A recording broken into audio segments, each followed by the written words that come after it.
everybody. I think I tried this last night, but I couldn't get the video to work quite right. We'll have the audio up quite a bit here. Maybe not that loud, but...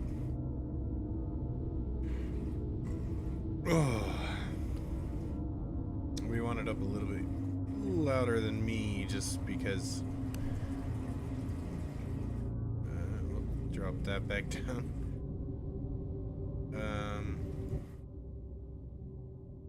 We'll leave it there. Yeah, sure. Let's go. So it's supposed to be a faithful interactive adaptation. Focused on story and atmosphere. So this is kind of just like a story. Since by tonight I shall be no more. And yes, I have read the original. I know what it's about.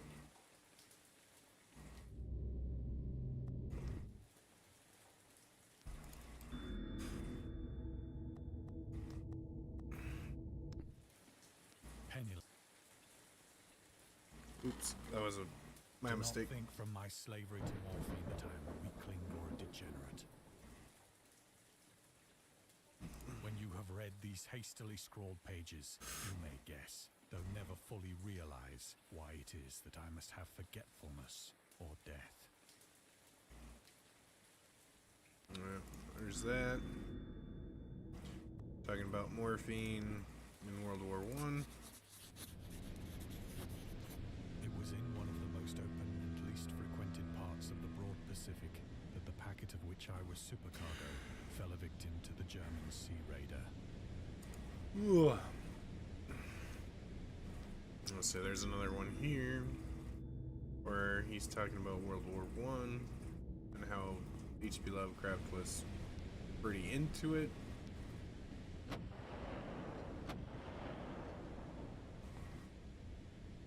The Great War was then at its very beginning, and the ocean forces of the Hun had not completely sunk to their later degradation. So that our vessel was made a legitimate prize, whilst we of her crew were treated with all the fairness and consideration due us as naval prisoners. There's another one there. Talking about the Huns and why they were given that nickname. So liberal, indeed, was the discipline of our captors, that 5 days after we were taken, I managed to escape alone in a small boat with water and provisions for a good length of time. And a lantern too, apparently. When I finally found myself adrift and free, I had but little idea of my surroundings. Never a competent navigator, I could only guess vaguely by the sun and stars that I was somewhat south of the equator. Of the longitude, I knew nothing. No island or coastline was in sight. Yeah, can't see crap here. I don't think there was another little trivia piece. I don't see one. The weather kept fair, and for uncounted days I drifted aimlessly beneath the scorching sun, waiting either for some passing ship I love how or to be cast it's on the shores beneath of some the scorching habitable sun, but there's no sun in the sky here. You see the reflection.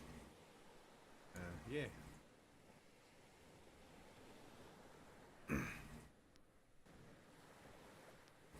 Alright, there's the other trivia here.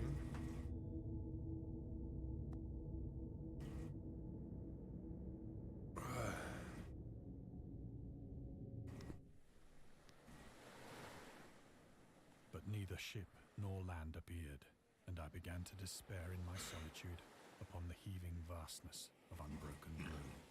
So here, I think we're laying on our back, looking at the sky. The change happened whilst I slept. Its details I shall never know. For my slumber, though troubled and dream-infested, was continuous.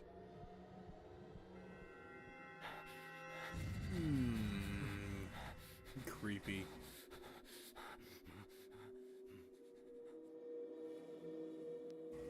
last I awoke, it was to discover myself half sucked into a slimy expanse of hellish black mire, which extended about me in monotonous undulations as far as I could see. Yep, that's pretty. And in which my boat lay grounded some distance away. Yeah. Though one might well imagine that my first sensation would be of wonder at so prodigious and unexpected a transformation of scenery, I was in reality more horrified than astonished. For there was in the air, and in the rotting soil, a sinister quality which chilled me to the very core. The region was putrid with the carcasses of decaying fish, and of other, less describable things which I saw protruding from the nasty mud of the unending. Well, I mean, you got an octopus there, squid, and ammonite. Perhaps I should not hope to convey in mere words the unutterable hideousness that can dwell in absolute silence and barren immensity. There was nothing within hearing, and nothing in sight, save a vast reach of black slime. Yet the very completeness of the stillness and the homogeneity of the landscape oppressed me with a nauseating fear. Yeah. The sun was blazing down from a sky which seemed to me almost black in its cloudless cruelty, as though reflecting the inky marsh beneath my feet. I mean, it's kind of weird that there's sunlight, but stars. I know what, I mean, you get what he's going for here, though.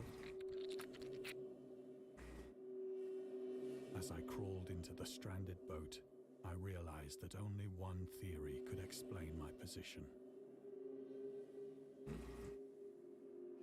Hey, an actual fish. Through some unprecedented volcanic upheaval, a portion of the ocean floor must have been thrown to the surface, exposing regions for which innumerable millions of years had lain hidden under unfathomable watery depths. So great was the extent of the new land which had risen beneath me that I could not detect the faintest noise of the surging ocean, straining my ears as I might. Nor were there any seafowl to prey upon the dead things. Well, a lot of these things aren't dead, though. I mean, that fish for sure. And maybe that right there, whatever that is. And that ammonite, but that squid's alive, that ammonite's alive, that thing's alive, that octopus is alive, so is that one. And whatever's underneath that.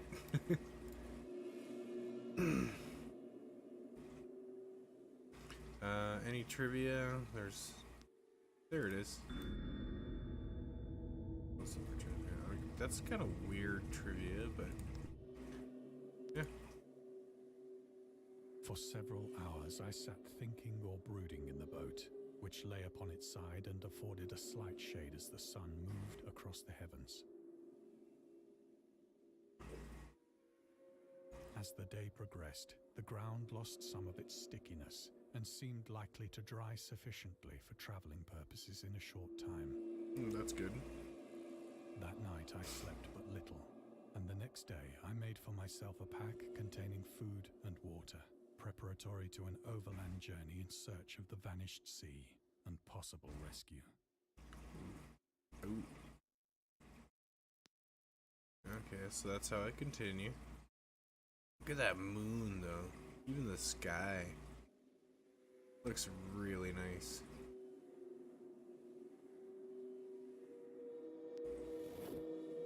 On the third morning, I found the soil dry enough to walk upon with ease. Yeah, 3 days? Oof. The odor of the fish was maddening, but I was too much concerned with graver things to mind so slightly. Yeah, it looks like everything's dead now. For an unknown goal.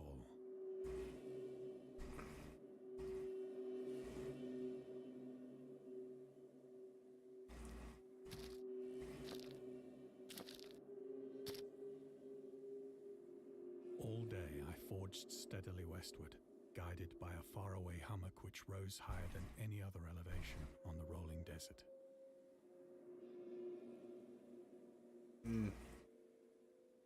Oh. Yeah, things are definitely looking creepier. Like, what's that thing?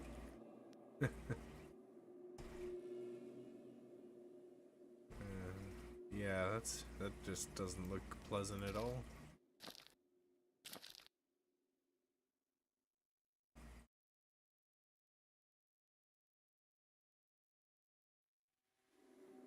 that's a first recognizable thing here. Whale.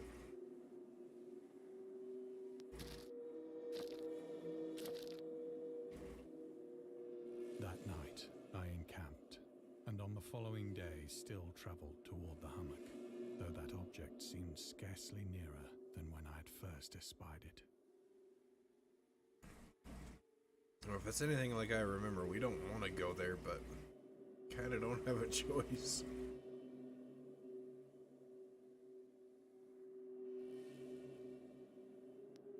Sorry, I'm looking for trivia.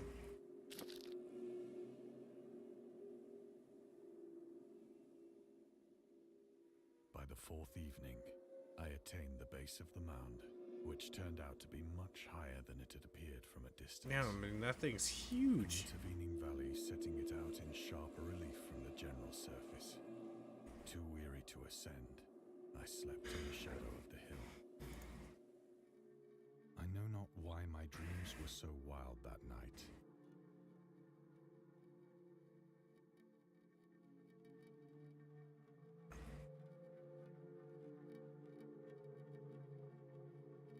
But ere the waning and fantastically gibbous moon had risen far above the eastern plain,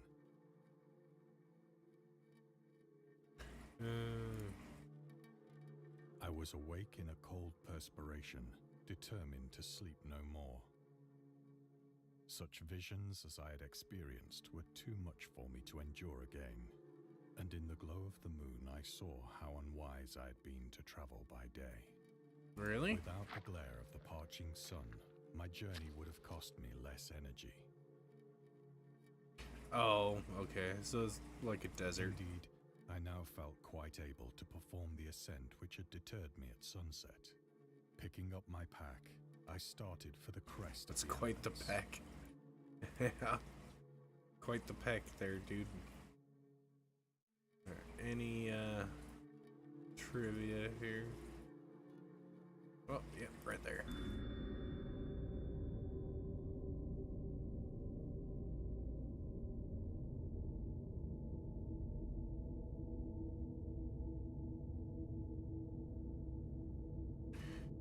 I never thought he was a grumpy loner. I mean, he wrote like 230,000 letters or something like that. Something ridiculous. It was in the previous trivia. Like, that, he was not a loner. I have said that the unbroken monotony of the rolling plain was a source of vague horror to me. But I think my horror was greater when I gained the summit of the mound and looked down the other side into an immeasurable pit or canyon, Ooh. whose black recesses the moon had not yet soared high enough to illuminate. Well, I can't look down I because felt myself on the edge of the world, peering over the rim into a There he fathomless chaos of eternal night. Through my terror ran curious reminiscences of Paradise Lost, and of Satan's hideous climb through the unfashioned realms of darkness. As the moon climbed higher in the sky, I began to see that the slopes of the valley were not quite so perpendicular as I had imagined. That's kind of hard to tell. I don't see nothing. Got the moon up there, though, still looking awesome. Ledges and outcroppings of rock afforded fairly easy footholds for a descent, whilst after a drop of only a few hundred feet, the declivity became very gradual. A drop, though. I mean, we don't want to do that. Like, there's gotta be trivia. Come on.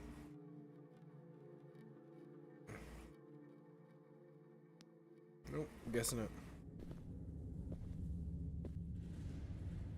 Urged on by an impulse which I cannot definitely analyze, I scrambled with difficulty down the rocks and stood on the gentler slope beneath, gazing into the Stygian deeps where no light had yet penetrated. Yeah, this All is... at once, my attention was captured by a vast and singular object on the opposite slope, which rose steeply about 100 yards ahead of me.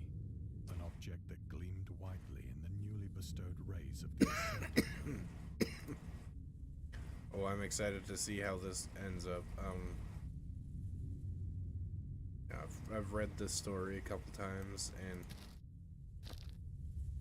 I don't think I imagined it properly, but it will be fun to see how this It goes. was merely a gigantic piece of stone, I soon assured myself. Yeah, But yeah. I was conscious of a distinct impression that its contour and position were not altogether the work of nature. Nope.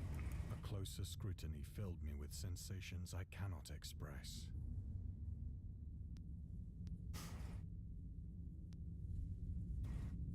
Yeah, it's definitely not normal. Not for being supposedly on the bottom of the ocean here.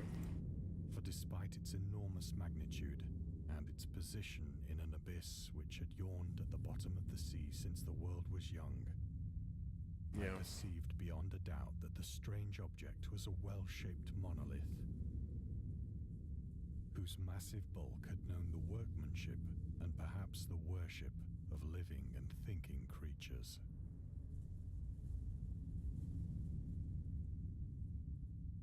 Dazed and frightened, yet not without a certain thrill of the scientist's or archaeologist's delight, I examined my surroundings more closely.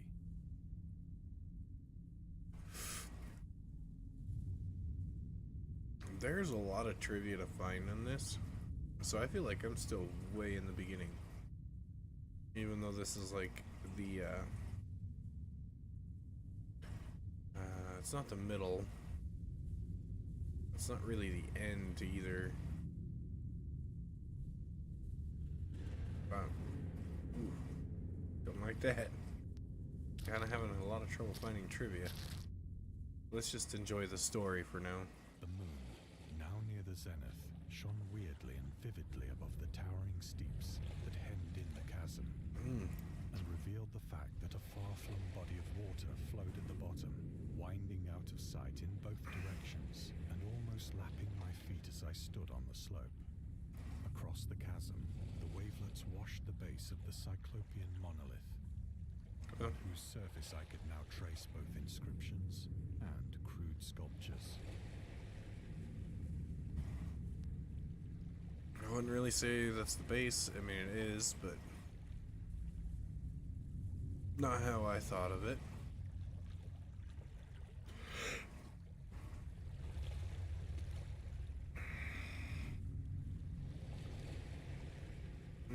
Still can't find any.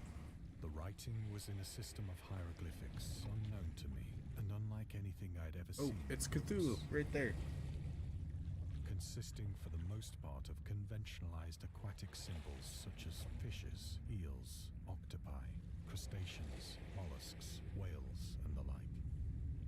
Several characters obviously represented marine things which are unknown to the modern Oh world, yeah, definitely. Plus Cthulhu up there in the middle. whose decomposing forms I had observed on the ocean-risen plain. Oh, It was the pictorial carving, must be however, some that did Architeuthis. most to hold me spellbound. Yeah. It's telling the story through carvings. Journals and characters notes. Islands emerging from the ocean. Yeah, I do remember that. It was crazy. Because it wasn't really even like an island. Just because Cthulhu is so big, it was more like a continent, I think.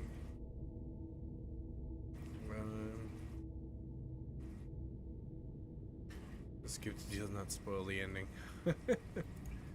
Yeah. Because, yeah, the Dagon creatures, they worship Cthulhu, because he's like Plainly visible I don't know, across the intervening the elder god of the water deep. on I don't know. I account of haven't really read enormous the size complete were an array mythos, of though. bas-reliefs whose subjects would have excited the envy of a Doré. I think that these things were supposed to depict men, at least a certain sort of men, Mm-hmm. though the creatures were shown disporting like fishes in the waters of some marine grotto, Yeah. or paying homage at some monolithic shrine which appeared to be under the waves as well. Of their faces and forms I dare not speak in detail, for the mere remembrance makes me grow faint. Grotesque beyond the imagination of a Poe or a Bulwer. Ah. I mean, they just don't seem. They were damnably human in general Too bad. outline, despite webbed hands and feet, shockingly wide and flabby lips. I don't know what you mean by lips. This guy on the bottom doesn't have any, and the guy on the right really doesn't have any. Eyes, and other features less pleasant to recall. Curiously enough, they seem to have been chiseled badly out of proportion with their scenic background. For one of the creatures was shown in the act of killing a whale, represented as but little larger than himself. I remarked, as I said, their grotesqueness and strange size, but in a moment decided that they were merely the imaginary gods of some primitive fishing or seafaring tribe. Yeah, but how would this end up in the middle of the ocean if it was a tribe? Had perished eras before the first ancestor of the Piltdown or Neanderthal man was born. Again, that doesn't make any sense.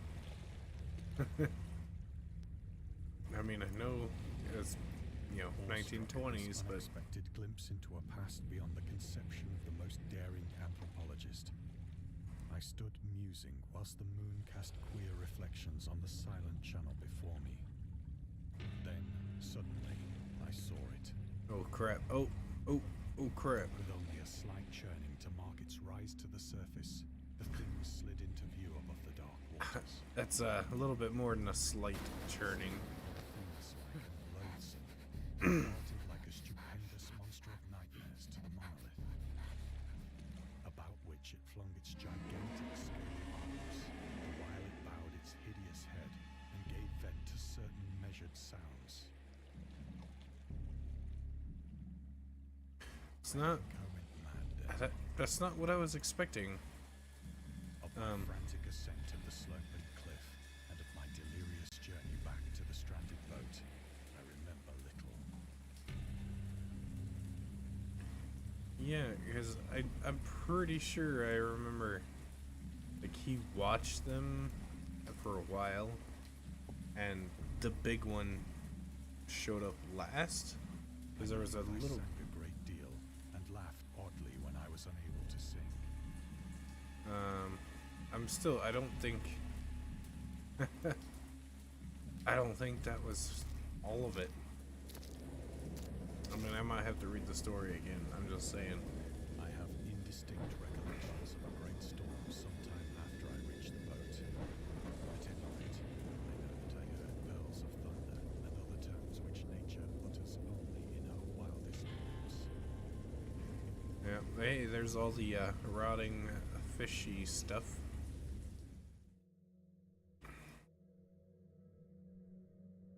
When I came out of the shadows, I was in a San Francisco hospital.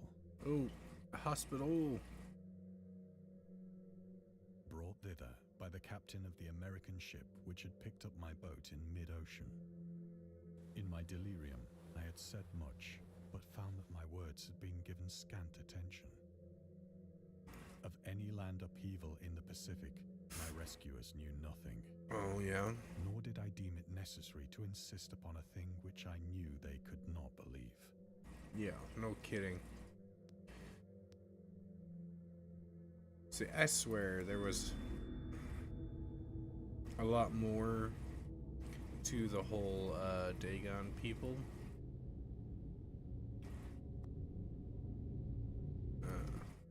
Than what the game showed. And I don't know, because we're still not at the end, so there might be more. Once I sought out a celebrated ethnologist and amused him with peculiar questions regarding the ancient Philistine legend of Dagon, the fish god. The fish god. See, I swear it didn't look... He didn't have legs. When I read the original, he didn't have legs. But I could be wrong, and I probably am. I'm not gonna say I know everything, but...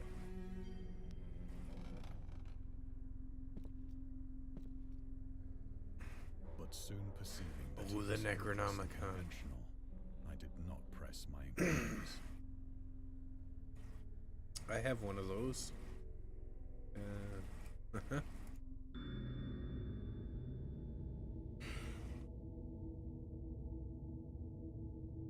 Oh.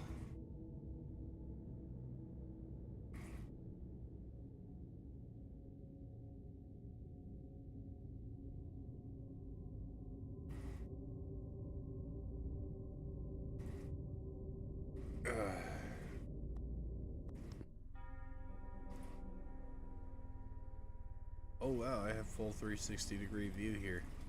That's different.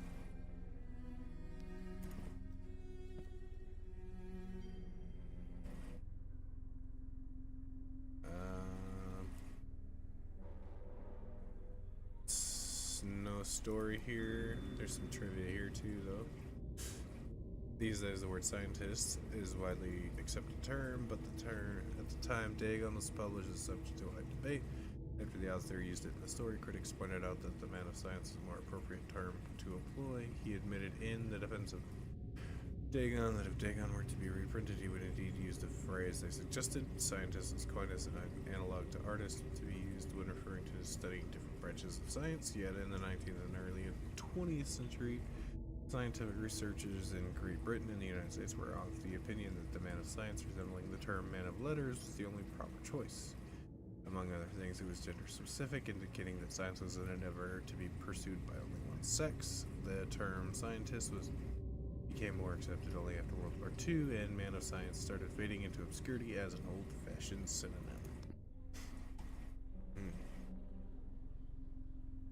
Okay. I just walked across the room. Why do I have to walk all the way back across the room? I guess he just zigzags, huh? It is at night, especially when the moon is gibbous and waning, that I see the thing. Ooh, let me look out the window. I want to see it. I tried morphine, but the drug has given only transient surcease, and has drawn me into its clutches as a hopeless slave. So now, I am to end it all, having written a full account for the information or the contemptuous amusement of my fellow men. Yeah. Can I look out the window, or still not gonna let me, huh? Lovecraft hated tobacco, even though he used to smoke when he was 12. Oh, 12. In order to look and feel like an adult, in his correspondence with a friend Reinhard Kleiner, he claims that he quit as soon as he started wearing long pants. What you would call pants today. He also had a very strong opinion about alcohol, as evidenced by his letter to Zelia Brown, dated 13th February 1928. As for the matter of drinking, I've never tasted intoxicating liquor and never intend to.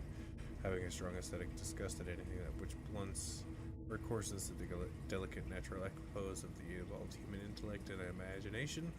Drinking excited my personal repugnance, hence I don't drink. Let the herd do what they will. I am rather in favor of prohibition, the prohibition of any one antisocial force as well as any other. And then the source there.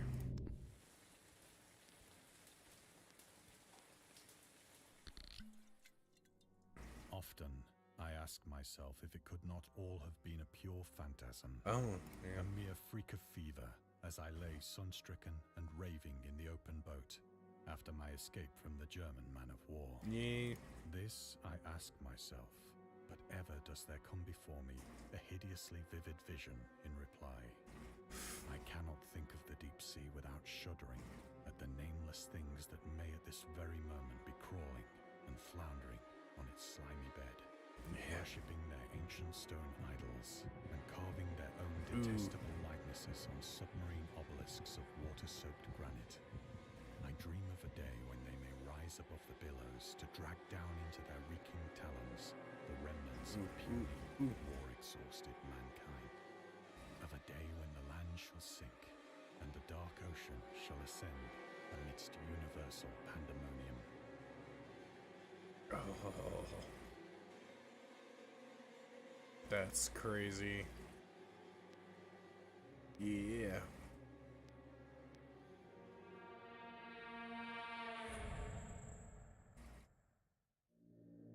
The end is near. I hear a noise at the door, as of some immense The door. lumbering against it.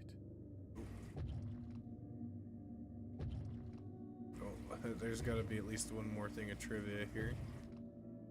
Let's see if I can find it real quick.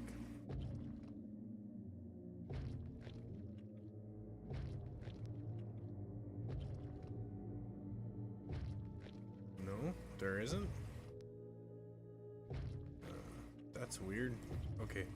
It shall not find me.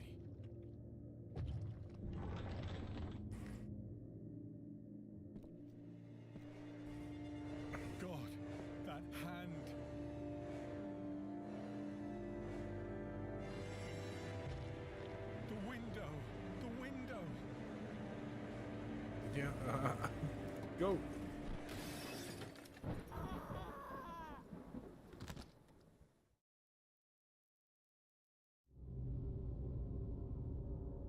Madness to oblivion. We hope you enjoyed immersing yourself in our little blue cousin horror. Check out our other games and DLCs. So I do have both the DLCs for here.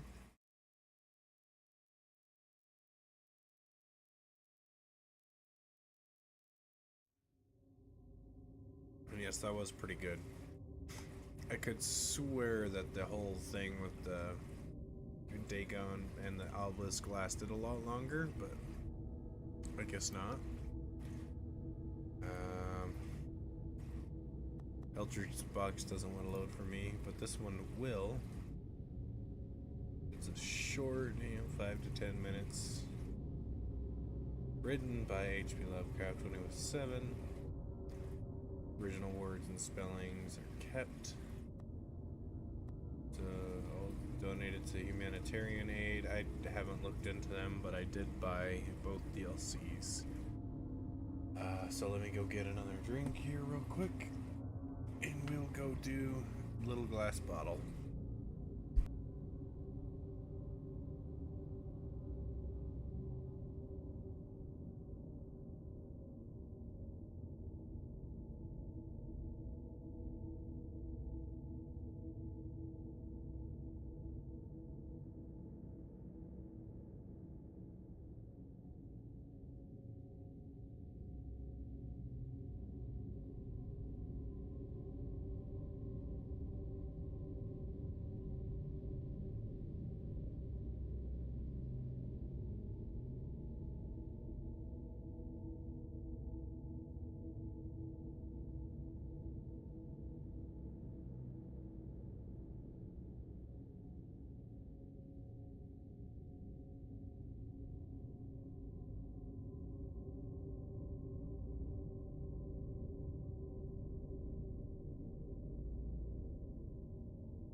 Alright, let's do this.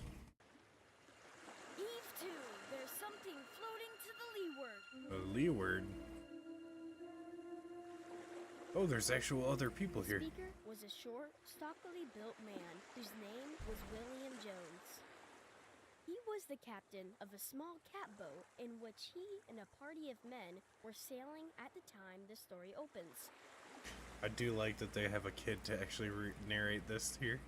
This is awesome.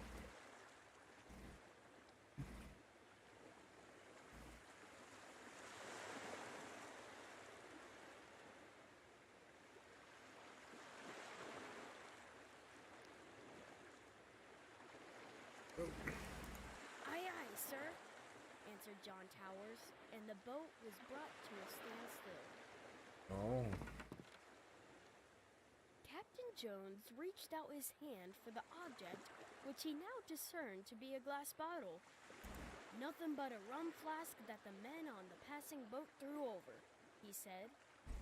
But from an impulse of curiosity, he reached out for it.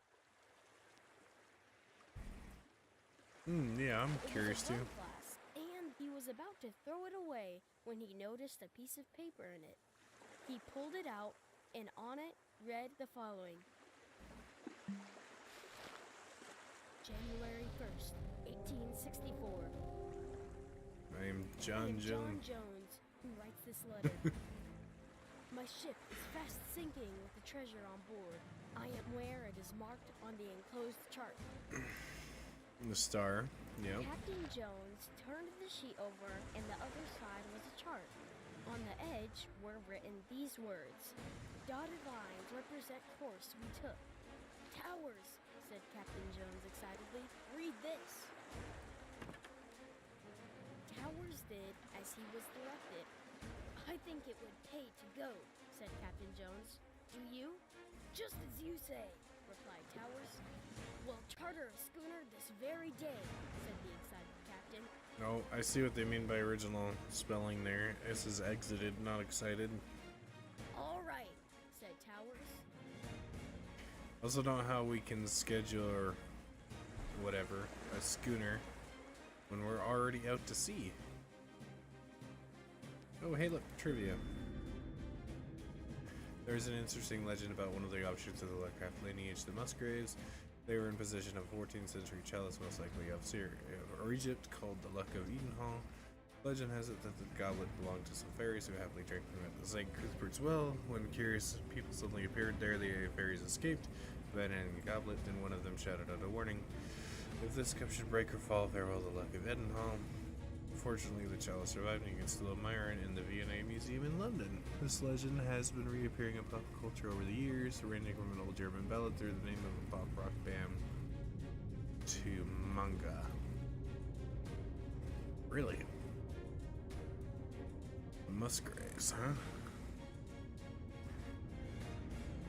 So is this actually a thing here? This 14th century chalice?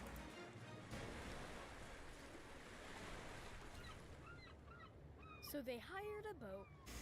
Yeah, hired that boat.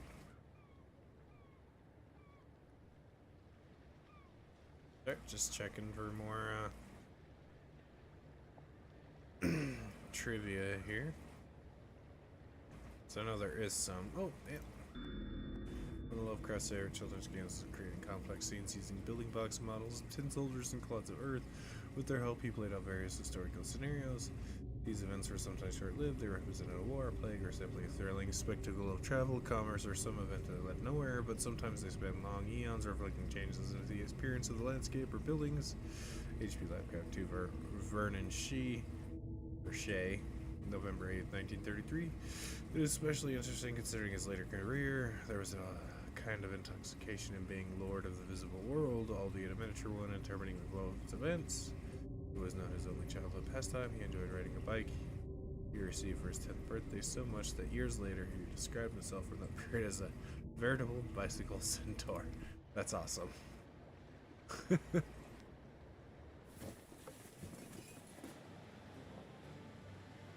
started off governed by the dotted lines of the chart.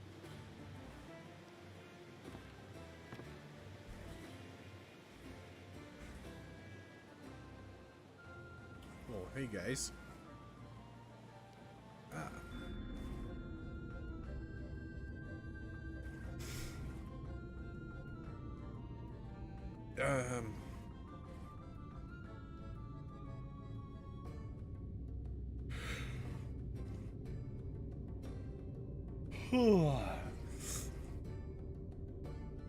Oh, sorry about that. I would have read that, but that's a lot. In 4 weeks, they reached the place where directed.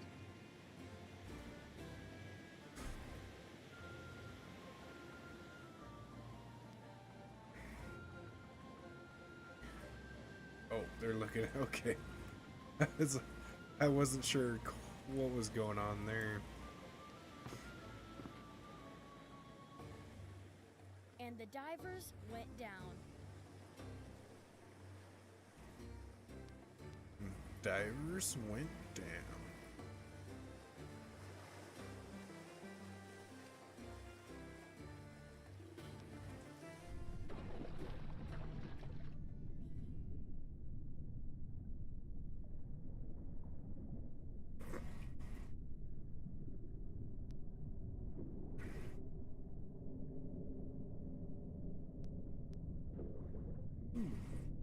Fishies.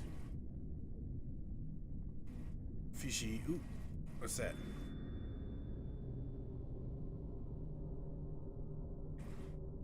Baron Phillips.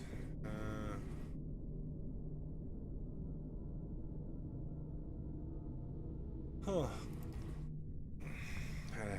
H.P. Lovecraft was afraid of the dark, I guess. I didn't know that.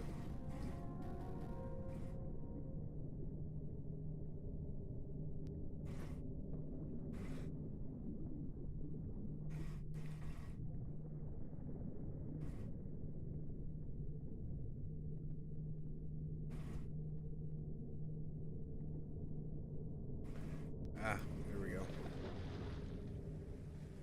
And came up with an iron bottle. An iron They bottle. found in it the following lines scribbled on a piece of brown paper. Yeah, brown paper.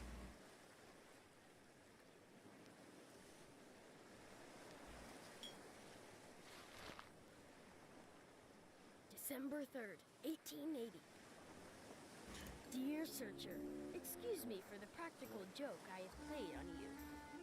But it serves you right to find nothing for your foolish act. Well, it does, said Captain Jones. Go on.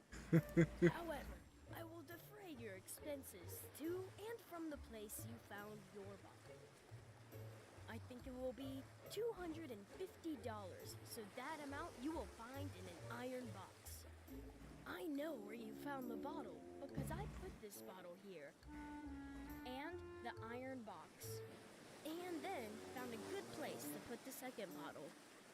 Hoping the enclosed money will defray your expenses some I close. Anonymous. That's great. There are a few puzzling elements in the little glass bottle. For example, the number 25.0.00, which is not a typo, as amount appears in the text 3 times. It is not entirely clear why Lovecraft decided to write out the number this way and what he meant by it. While publishers and translators interpret it in various ways, our opinion, he most likely meant $250. Yeah, but still, that's a weird way to write it. The map used in the game replicates the original version drawn by Lovecraft for the story. Did you notice that the land marked on its side as Australia?